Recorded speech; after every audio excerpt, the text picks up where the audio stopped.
Hey everyone, this is Chris back with you one more time to talk about tips and tricks for playing with Mindflex.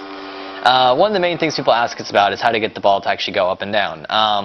As we mentioned before, it's all about your concentration. It's about getting your brain waves active, and the higher your brain waves are, the higher the ball is going to float. As you can see right here, I'm concentrating on what I'm about to say, so the ball is going up and down depending on how far ahead I'm thinking, I suppose.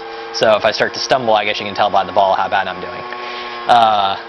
A lot of people, what they like to do is just sort of find whatever it is that works for them. It's not really anything you can really figure out beforehand. You just sort of have to play it and just figure out what it is for you. For me, for instance, I like to just sort of stare in one spot and maybe repeat a phrase over and over again, or just think about where I want the ball to go very specifically. Some people like to do math problems in their head, so as they're solving the math problems, it will go up and down.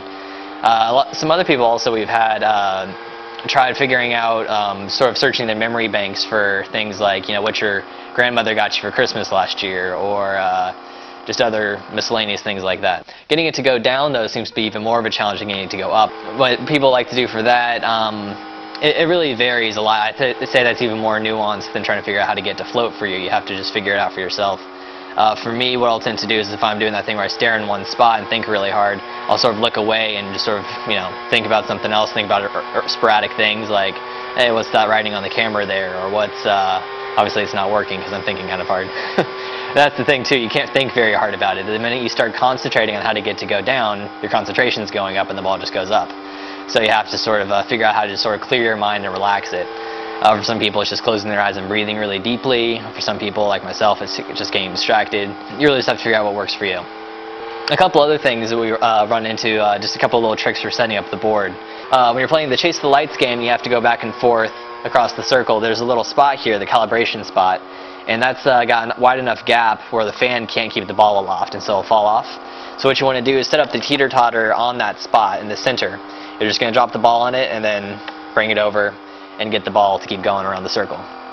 Another thing that we found out that's kind of helpful is when you're playing the thought shot game and you're trying to shoot the baskets, what we've liked to do is get the ball low enough, your concentration is low enough that you can just sort of slip it into the funnel that's going to shoot it, or into the cannon that's going to shoot it, and then we pull away the fan, so the ball is just sitting without the fan there.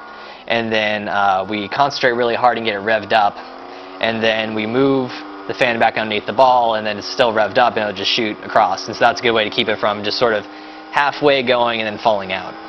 Well, that's it for now. We hope you found this video helpful. You really just need to get out there and try it for yourself and figure out what works best for you, and maybe send us your own tips and tricks on how to get to go. So until next time, we hope you have fun playing.